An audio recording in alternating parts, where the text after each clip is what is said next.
Good morning dear students. Mohta महाविद्यालय की home science BA part first की क्लास में आप सभी बच्चों का स्वागत है।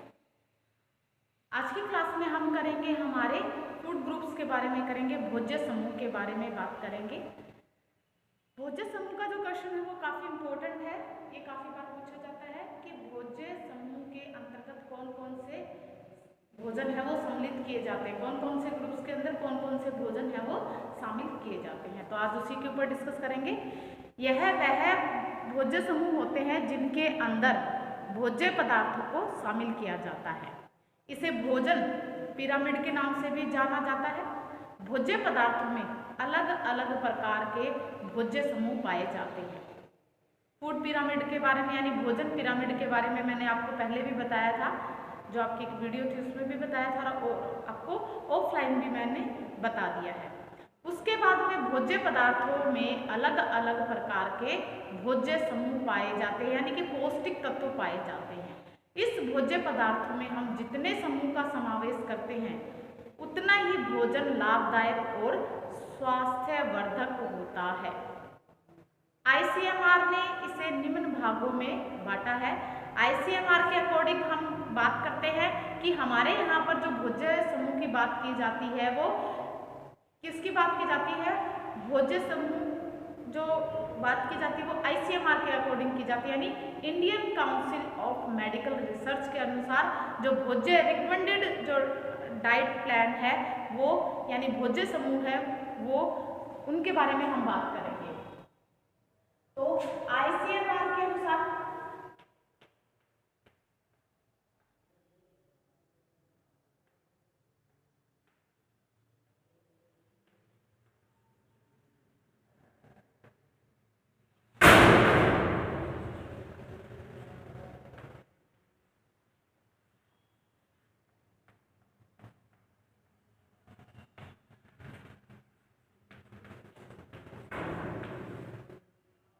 Indian council of medical research के अनुसार जो भोज्य समूह है उनको सबसे पहले जो भोज्य समूह है फूड ग्रुप्स की बात करते हैं।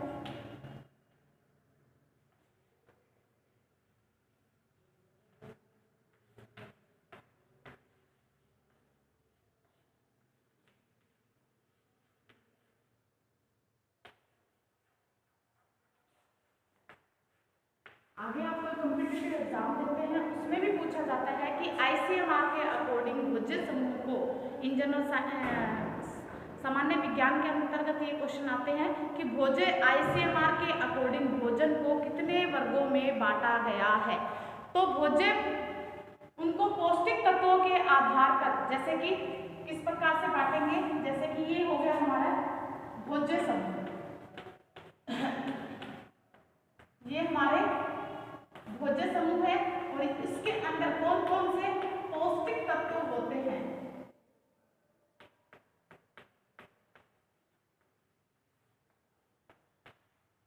शामिल होते हैं वो इस साइड करेंगे।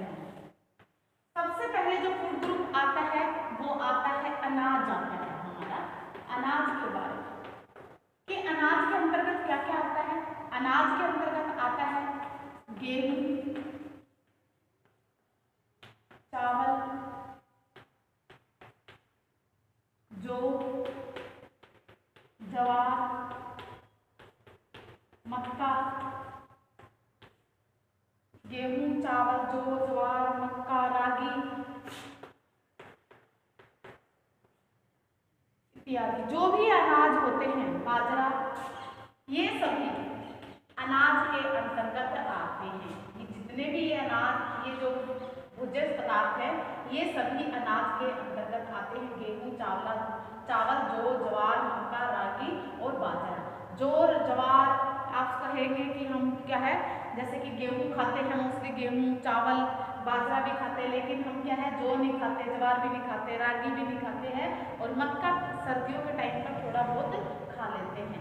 तो इस प्रकार से ये सारे भोज्य पदार्थ हैं जो कि अनाज के अंतर्गत आते हैं। अब इनसे पौष्टिक तत्व कौन कौन से मिलते हैं उन पर डिस्कस करते हैं।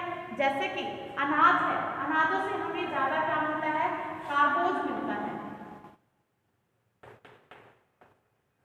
अनाज से हमें ज्यादातर कार्बोज की प्राप्ति होती है। कार्बोज कार्बोज के बाद में अदृश्य कई जो पौष्टिक तत्व होते हैं उनकी प्राप्ति होती है, अदृश्य पौष्टिक तत्व। फिर उसके बाद इसमें जैसे कि थोड़ा प्रोटीन मिलता है, प्रोटीन के बाद में इसमें विटामिन भी मिल जाते हैं,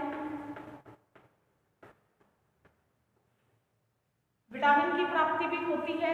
और इसमें फोलिक एसिड, विटामिन जैसे कि B1, B2, folic acid,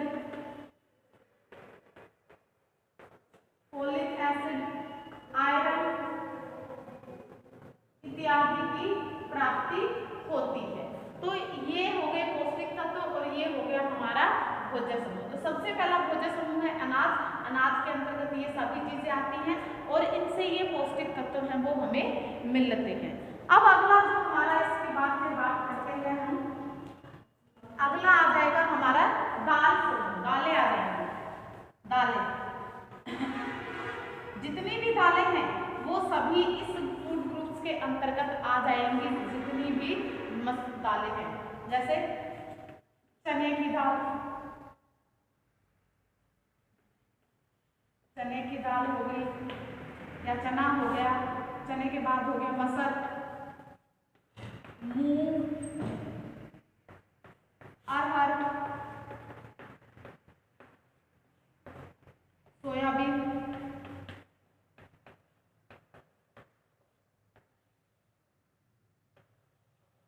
etcetera. काफी सारी दालें हैं जो सभी जितनी भी दालें हैं वो सभी इसके अंतर्गत, दालों के अंतर्गत आ जाएंगी। अब दालों में बात करते हैं, दालों में कौन से पौष्टिक तत्व होते हैं। दालों से जैसे कि इसमें कार्बोज की प्राप्ति अत्यधिक होती है अनाज से, वैसे ही दालों से हमें प्रोटीन की प्राप्ति ज्यादा होती है। प्रोटीन के बाद में इसमें कार्बोज की भी प्राप्ति होती है कुछ मात्रा में। कार्बोज के बाद में इसमें विटामिन B1, B2, इसमें vitamin B1, B2, folic acid, इनकी प्राप्ति होती है। तो ये हो गए इसके दालों में उपस्थित पौष्टिक तत्व।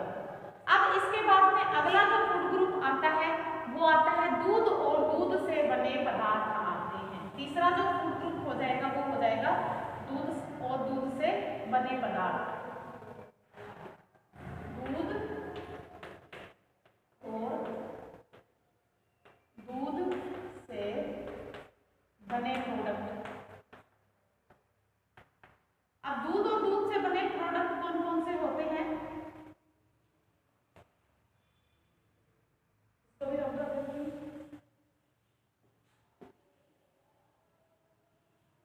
दूध और दूध से बने प्रोडक्ट जैसे कि सबसे पहले तो दूध ही आ जाएगा, दूध हो गया। फिर दूध से बने प्रोडक्ट हो जाएंगे दही, लस्सी, पनीर, खोया। दूध, दही, लस्सी, पनीर, खोया और इस प्रकार से श्रीखंड आदि, ये सभी दूध और दूध से बने पदार्थों के अंतर्गत आते हैं। अब इनसे जो पौष्टिक तत्व प्राप्त होते हैं वो सबसे ज्यादा जैसे कि प्रोटीन की प्राप्ति होती है। प्रोटीन, मिनरल्स हो जाएंगे जैसे कैल्शियम, फास्फोरस। लगभग सभी पौष्टिक तत्व दूध के अंदर पाए जाते हैं। एक किसको छोड़कर, विटामिन C को छोड़कर मोस्टली सभी पौष्टिक तत्व दूध और दूध के अंतर्गत पाए जाते हैं। इसीलिए दूध को एक संपूर्ण आहार कहा गया है, एक कंप्लीट फूड कहा गया है। आप अगर फास्ट वगैरह करते हो तो क्या करते हैं, दूध का एक गिलास अगर आपने ले लिया तो आप देखते हो कि आपको लंबे टाइम तक आपको भूख नहीं लगेगी। तो वही इसका रीजन क्या होता है, उसका रीजन यही होता है कि दूध है वो एक कंप्लीट फूड है, एक संपूर्ण भोजन के अंतर्गत आता है। तो इस प्रकार से इसके अंदर प्रोटीन हो गया, कैल्शियम हो गया और भी काफी सारे पौष्टिक कि मोस्टली सभी पौष्टिक तत्व हैं वो इसके अंतर्गत पाए जाते हैं। चौथा जो फूड ग्रुप आ जाएगा वो आ जाएगा हमारा मांस समूह आ जाएगा, मांस समूह।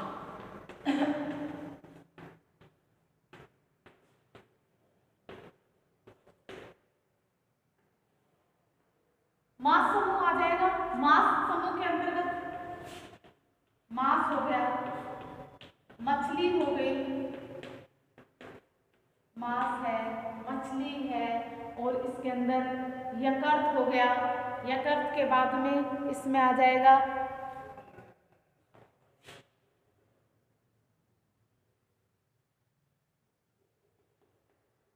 अंडा इत्यादि। ये सभी जितने भी प्रकार के मांस होते हैं, चाहे वो किसी से भी प्राप्त हो, चाहे भेड़ से, चाहे बकरी से, किसी से भी, चाहे मुर्गे से, बकरी हो, मुर्गा हो, किसी से भी प्राप्त हो, वो सारे क्या कहलाएंगे, इसके अंदर मांस की कैटेगरी के अंतर्गत आ जाते हैं।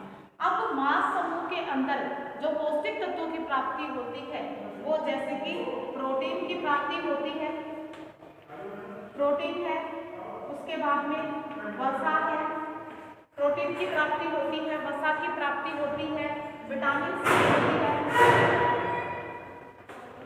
विटामिन है, खनिज समूह है, खनिज लवण इत्यादि, ये सभी इसके अंतर्गत पाए जाते हैं। ये सभी पौष्टिक मांस के अंतर्गत आते हैं। ये हो गया हमारा मांस समूह। अब इसके अंदर अगला जो समूह आता है वो आता है हमारा, अब देखिए जो मांस समूह है, दूध और दूध से बने पदार्थ, और जो मांस समूह है वो इसी के अंतर्गत आ जाएंगे। इससे को अलग से नहीं बनाते हैं, क्योंकि ये भी क्या है, पशुजन्य है और ये भी पशुजन्य है, इसीलिए इनको एक ही कैटेगरी के अंतर्गत रखा है। तीसरी कैटेगरी के अंतर्गत दूध और दूध से बने पदार्थ और मांस समूह इसी के अंदर अलग कर दिए जाते हैं। ये हो गया हमारा तीसरा भोज्य समूह। अब चौथे की बात करते हैं। फोर्थ जो भोज्य समूह है,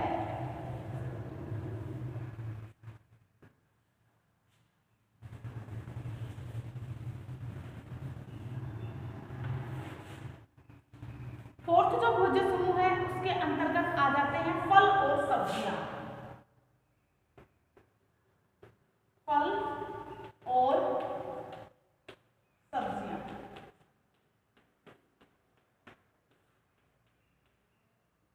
जैसे फलों के अंतर्गत आ जाएंगे जितने भी, जैसे केला है, केला, सेब, अनार, लीची,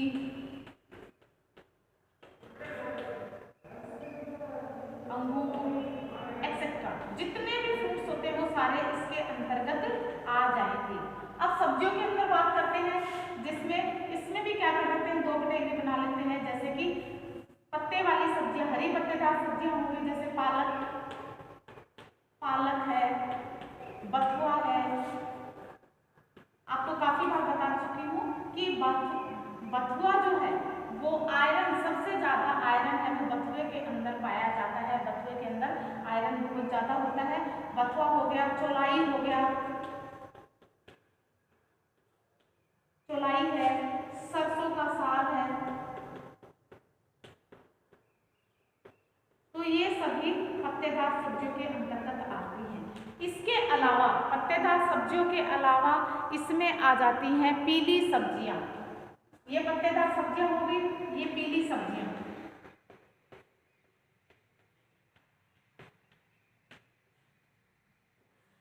ये पत्तेदार है, पीली पीली सब्जियों के अंतर्गत आप देखते हैं जैसे कि शिमला मिर्च हो गई, कटहल हो गया, शिमला मिर्च,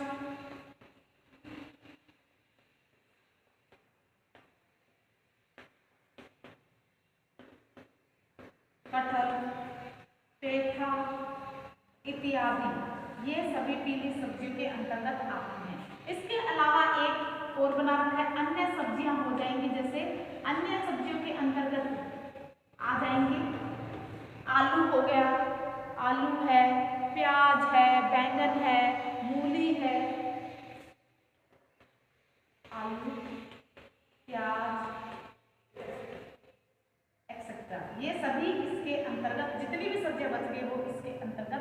आ जाएंगे। तो ये हो गए हमारे फल और सब्जियों का समूह। अब इनके अंदर क्या पाया जाता है, जैसे कि फ्रूट से हमें क्या मिलता है, कैरोटीन मिलता है।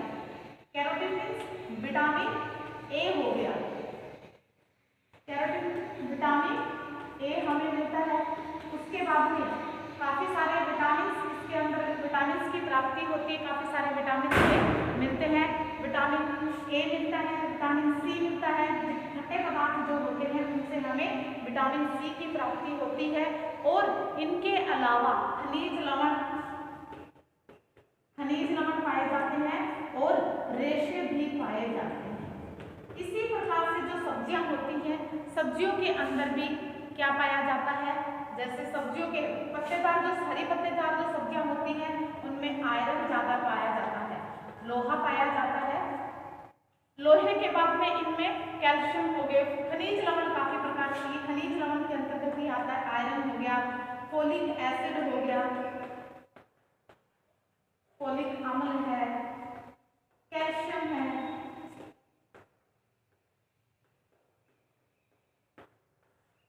जैसे हरी मिर्च है, हरी मिर्च के अंदर विटामिन सी की प्राप्ति होती है। तो ये क्या है, इनसे हरी पत्तेदार सब्जियों से जैसे ये प्राप्त हो गया, इनसे पीली सब्जियों से हमें जैसे फोलिक अम्ल है, कैल्शियम है, इनकी प्राप्ति होती है। अन्य जो सब्जी होती है तो उनमें मिला जुला क्या है, ये सारी चीजें इनके अंदर फल और सब्जियों से हमें प्राप्त होती है।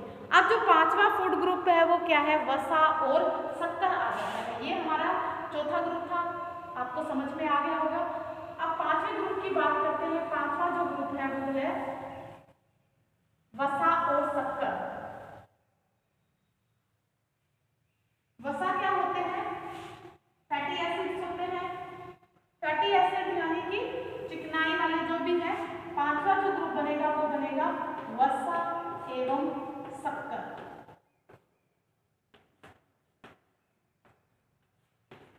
वसा के अंतर्गत क्या आ जाएगा, जैसे कि वसा है, वसा में आ जाएंगे जितने भी तेल हैं, तेल वाले पदार्थ, जैसे सरसों के बीज, सरसों से हमें तेल प्राप्त होती है, मूंगफली से होती है, मूंगफली से वसा प्राप्त होती है, बादाम से वसा मिलती है,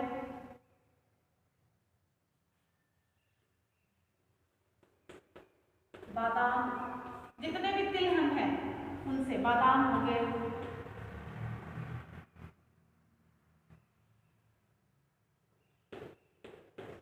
तिल है, सूरजमुखी, सूरजमुखी से भी हमें तेल की प्राप्ति होती है। तो इस प्रकार से इनसे हमें तेल पाया जाता है। तेल है, फिर हो गए बीज वाले सारे आ गए, फिर उसके बाद में आ जाएंगे जैसे कि तेल है, जितने भी तेल है सारे आ जाएंगे। तेल के बाद में आ जाएंगे मक्खन आ जाएगा, मक्खन है, घी है, ये सारे वसा के अंतर्गत आते हैं। अब वसा के बाद में शक्कर की बात करते हैं। शक्कर से क्या मिलता है हमें, शक्कर जैसे कि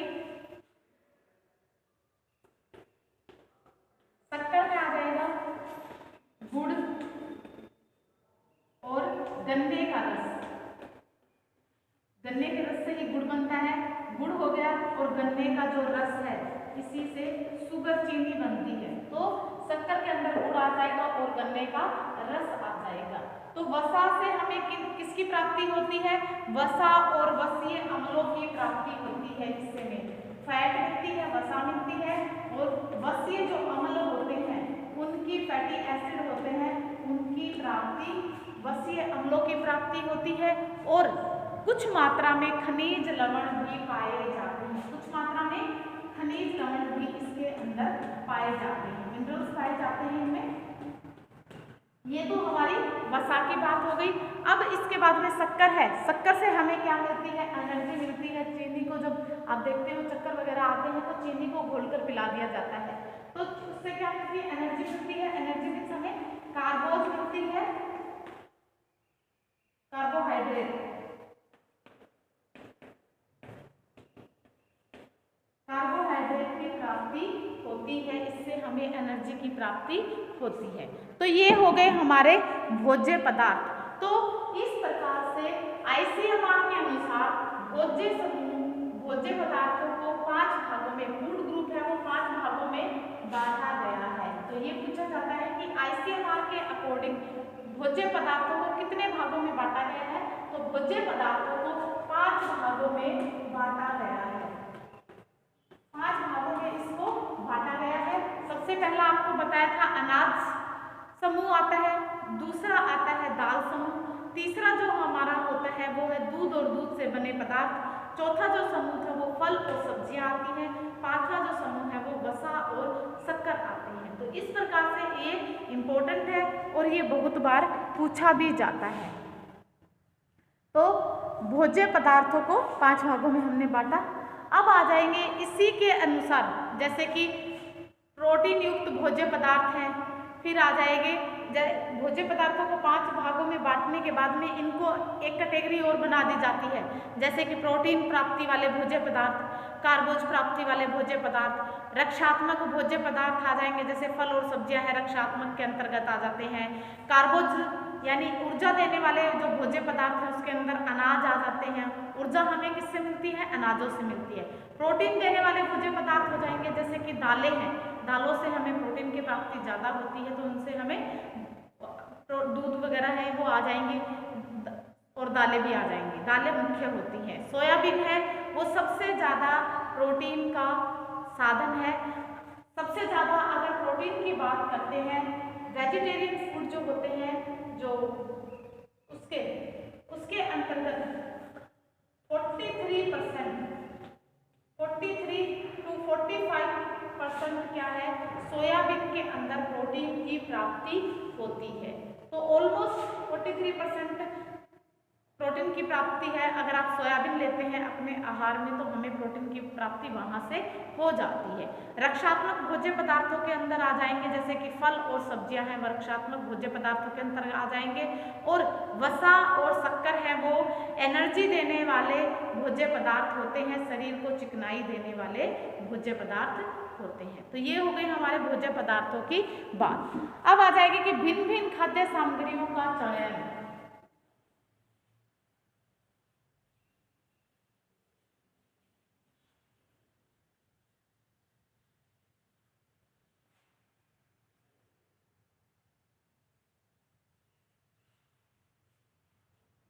भिन्न भिन्न खाद्य सामग्रियों का चयन, मनुष्य अपने घर में अलग अलग तरह के भोज्य पदार्थ बनाता है और उसके लिए पहले उसे भोज्य पदार्थों का चयन करना पड़ता है। इसके लिए पारिवारिक संस्कृति, परिवार की पृष्ठभूमि, देश और विदेश शैली आदि का काफ़ी प्रभाव है वो हमारे भोजन पर देखने को मिलता है। हम जिस वातावरण और समाज में रहते हैं उसी की तरह भोजन को वैसा ही भोजन हम वहाँ पर स्वीकार करते हैं। भोजन का चयन करते समय हमें कई बातों पर ध्यान रखना चाहिए, कई बातों का ध्यान रखते हैं। जैसे कि सबसे पहले जब हम भोजन का चयन करते हैं यानी भोजन का जब चुनाव करते हैं तो हम किन किन बातों का ध्यान करते हैं?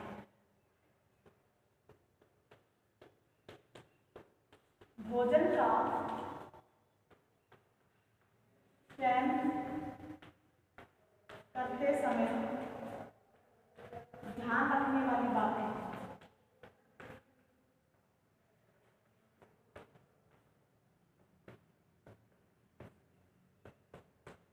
ध्यान रखने वाली बातें कौन कौन सी बातें हैं भोजन का चयन करते समय?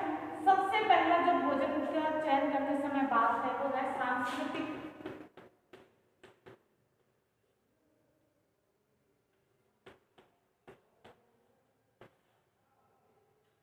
सांस्कृतिक यानी हमारी जो संस्कृति है उसको, सांस्कृतिक कारक है वो भोजन को प्रभावित करता है। सांस्कृतिक कार्यक्रम कैसे करता है? हर व्यक्ति अपनी संस्कृति को महत्व देता है, इसी प्रकार संस्कृति के अनुसार भोजन का चुनाव वह करता है। जैसे बंगाली है वो चावल ज़्यादा खाते हैं, चावल के साथ में जो खाते हैं वो जैसे कि कढ़ी का प्रयोग करते हैं ज़्यादातर। वहीं जबकि बिहार का जो व्यक्ति है वो चावल के साथ दाल का प्रयोग करते हैं। और वहीं अगर आप केरला में जाते हैं तो केरला में देखते हैं वो चावल खाते हैं, चावल लेते हैं, चावल के साथ में सांभर खाते हैं, इडली हो गई, इडली डोसा है, ये ज़्यादा खाते हैं। तो वहाँ उसकी संस्कृति वैसी है वो वैसा ही केले का है, नारियल की चटनी है, वहाँ पर ये ज़्यादा बनाए जाते हैं। तो अलग अलग रीति रिवाज होते हैं, उसी के अनुसार अलग अलग संस्कृति होती है, उसी के अनुसार भोजन का चयन किया जाता है। इस प्रकार शाकाहारी, मांसाहारी अपनी संस्कृति के अनुसार भोजन को ग्रहण करता है, शाकाहारी भोजन लेना पसंद करता है और मांसाहारी भोजन लेना पसंद करता है। जो नॉनवेज खाते हैं वो नॉनवेज खाना पसंद करते हैं और जो शाकाहारी है, जो वेजिटेरियन है, वो वेजिटेरियन खाना है वो ही पसंद करते हैं, यानी शाकाहारी खाना ही पसंद करते हैं। तो इस प्रकार से जो जैसी संस्कृति होती है वो वैसा ही खाना पसंद करते हैं। तो सांस्कृतिक कारक हो गया। फिर दूसरा हो जाएगा हमारा भोजन का चयन करते समय सामाजिक कारक।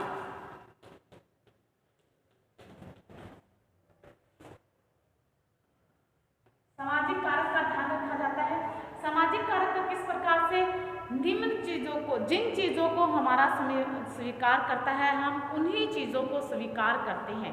जैसे ब्राह्मण परिवार होते हैं, ब्राह्मण परिवार में देखा जाता है कि लहसुन प्याज है वो खाना वर्जित माना जाता है उनके भोजन में। उसी प्रकार से जैसे कि जैनी धर्म के परिवार में जैसे कि ट्यूबर वाले हैं, जैसे कि ट्यूबर वाला भोजन है यानी जड़ वाला जो भोजन है उसको खाना वर्जित मानते हैं। जैसे कि बैंगन है, सलगम है, इनका प्रयोग वो कम करते हैं, यानी नहीं के बराबर ही किया जाता है। इसी प्रकार हिंदुओं में कुछ समुदायों में मांस को वर्जित माना जाता है और ठीक वैसे ही जैसे हम हिंदुओं में मांस को वर्जित माना जाता है और मुस्लिम जो लोग हैं, मुस्लिम समुदाय के जो लोग हैं वो मांस को खाते हैं। तो ये सभी क्या है, सामाजिक कारक हैं जो खाने को यानी भोजन का चयन करते समय इन बातों का ध्यान रखा जाता है।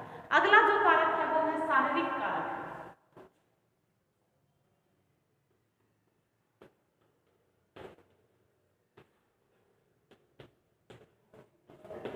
शारीरिक कारक है मनुष्य की शरीर की स्थिति को ध्यान में रखकर ही भोज्य पदार्थों का चयन किया जाता है। जैसे एक व्यक्ति जला हुआ है तो उसे प्रोटीन की आवश्यकता होती है, उसे प्रोटीन रिच डाइट देंगे उसे। उसी प्रकार उसके खाने में दूध और दूध से बने पदार्थों का ज़्यादा प्रयोग किया जाएगा और अंडे को उसके दिया जाएगा। तो जले हुए जो लोग हैं उनको ठीक शारीरिक आपूर्ति के अनुसार ही, उसकी शारीरिक मांग के अनुसार ही उसको खाना दिया जाता है। अगर किसी व्यक्ति को पौष्टिक अल्सर है तो उसके खाने में अल्सर वाला जो रोगी है उसको मिर्च मसाले वाले भोजन, तीखा जो भोजन है वो उसको नहीं देंगे। वैसे ही जैसे कि किसी को कब्ज है तो कब्ज वाले रोगी को रेशेदार भोज्य पदार्थों का चयन दिया जाएगा, उसको रेशेदार भोज्य पदार्थ दिए जाएंगे। अगर किसी को डायबिटीज़ है, किसी को मधुमेह या शुगर है तो उसको क्या देंगे, उसको मीठा नहीं देंगे, उसको मीठा अवॉइड करेंगे और उसको करेले हैं, लौकी है, इस प्रकार की जो सब्जियां हैं या इनका रस है वो खाने को दिया जाता है। तो तीसरा जो कारक है भोजन का चयन करने में वो शारीरिक कारक है जो कि शारीरिक स्थिति को देखकर दिया जाता है। चौथा जो हो जाएगा मानसिक कारक। भोजन का चयन करने में मानसिक स्थिति है वो भी प्रभावित करती है। भोजन काफी हद तक दिमाग पर भी असर डालता है। जैसे शाकाहारी व्यक्ति को मांसाहारी भोजन दे दिया जाए तो वह उसे स्वीकार नहीं करेगा और मांसाहारी व्यक्ति शाकाहारी भोजन दे दिया जाए तो वह उसे स्वीकार तो कर लेगा परंतु उससे उसकी संतुष्टि नहीं होती है, उसकी तृप्ति नहीं होती है। जब तक उसे मांसाहारी भोजन नहीं दिया जाएगा तब तक वह खाने को अच्छी प्रकार से नहीं, यानी खा तो लेगा, पेट भर जाएगा लेकिन उसकी संतुष्टि है वो नहीं होती है। तो भोजन का जो इम्पोर्टेंट कार्य होता है जैसे कि मानसिक, कई बार ऐसा होता है कि हमें ऐसा लगता है कि हाँ खाना पेट भर के खा तो लिया लेकिन क्या है संतुष्टि नहीं हुई है, पेट भर गया लेकिन मन नहीं भरा है। तो वो क्या होता है, मानसिक कारक ही होता है कि हम खाना खाकर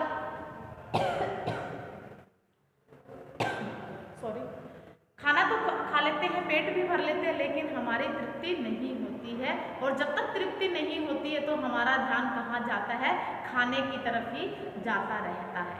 अगला जो कारक है वो है बजट। बजट को ध्यान में रखकर ही भोजन का चयन किया जाता है।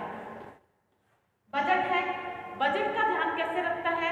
जैसे कि गरीब लोग हैं तो वो क्या करते हैं, वो मौसम के अनुसार ही जो भोज्य पदार्थ होते हैं उनको अपने डाइट में शामिल करते हैं, अपने आहार में शामिल करते हैं। लेकिन जो धनाढ्य वर्ग के लोग हैं, जो अमीर जो लोग हैं, वो क्या करते हैं, बेमौसम की सब्जियां, फल फ्रूट होते हैं उनको भी अपने भोजन में शामिल कर लेते हैं। और उनको खाने का यानी भोजन का चयन करते समय अधिक बातों को सोचना भी नहीं पड़ता है।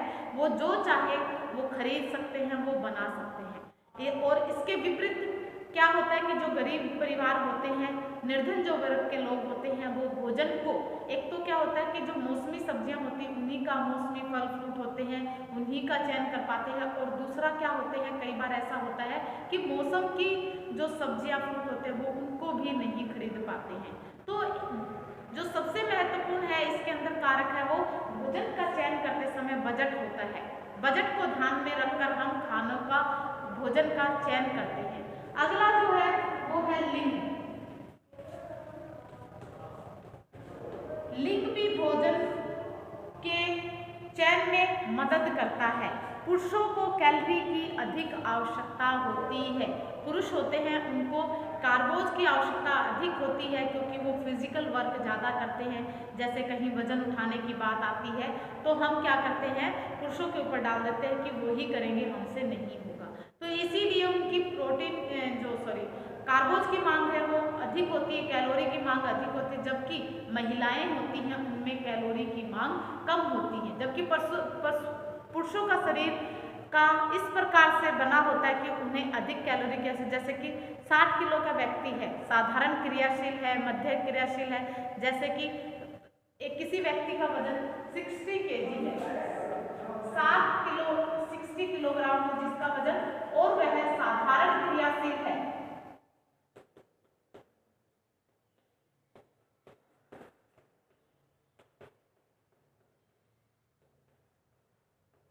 साधारण क्रियाशील है। दूसरा है जैसे कि मध्य क्रियाशील, और तीसरा हो जाएगा अत्यधिक। ये क्या होता है कि जैसे कि एनर्जी की रिक्वायरमेंट होती है, कैलोरी की रिक्वायरमेंट होती है, तो किसी व्यक्ति को कितनी है, जैसे कि साधारण क्रियाशील है। साधारण क्या होता है कि जैसे उसके ऊपर मानसिक कार्य ज्यादा करता है, चेयर पे जाता है, बैठ जाता है। जैसे कि इसके अंतर्गत आ जाते हैं टीचर वगैरह है, वो इसके अंदर आ जाते हैं, तो वो काम कम करते हैं। डॉक्टर हैं, टीचर्स हैं, वकील हैं, वो कम घूमना फिरना उनका कम रहता है। ठीक वैसे ही जैसे ये तो हो गए साधारण क्रियाशील। मध्य क्रियाशील क्या होते हैं, थोड़ा सा ऊपर उनके जो जैसे कि दुकानदार वगैरह होते हैं वो मध्यम क्रियाशील के अंतर्गत आ जाते हैं। और अत्यधिक क्रियाशील के अंतर्गत आ जाते हैं जैसे कि जो रोड के ऊपर बोझा उठाने का काम करते हैं, बोरियां उठाने का काम करते हैं, घर बनाने का काम करते हैं, वो अत्यधिक क्रियाशील के अंतर्गत आ जाते हैं। तो इनकी जो कैलोरी की मांग है वो अलग अलग होती है। जैसे इसके अंदर साधारण क्रियाशील व्यक्ति है उसकी रिक्वायरमेंट होगी 24-25 किलो कैलोरी है वो उसकी रिक्वायरमेंट होगी। अगला जो मध्य क्रियाशील है उसकी होगी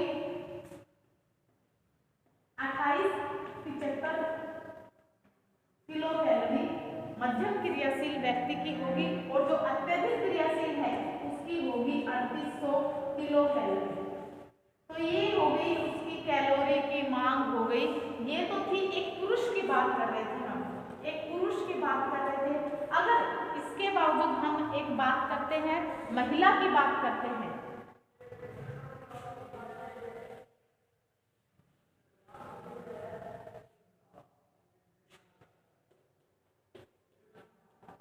इसके अतिरिक्त महिला की बात करते हैं,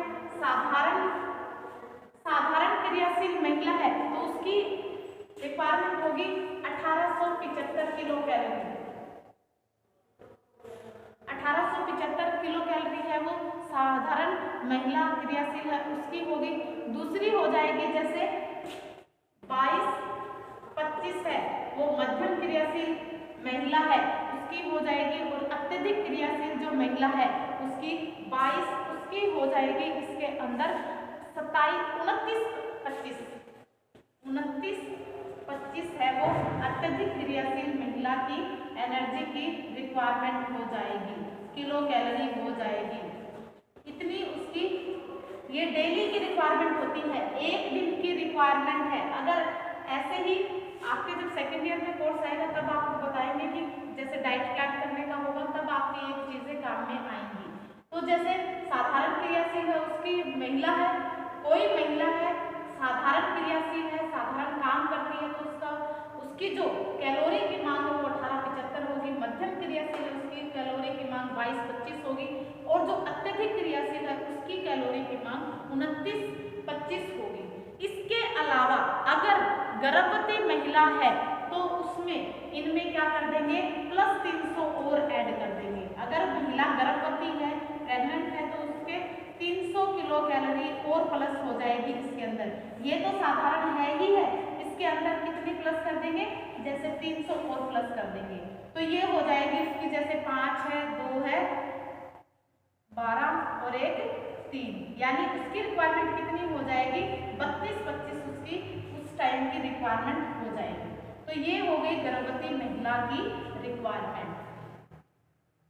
यदि फिर इसी प्रकार यदि महिला के बच्चा हो जाता है और वो दूध पिलाने वाली यानी धात्री माता होती है, तब उसकी महिला है तो उसकी रिक्वायरमेंट और अधिक हो जाती है।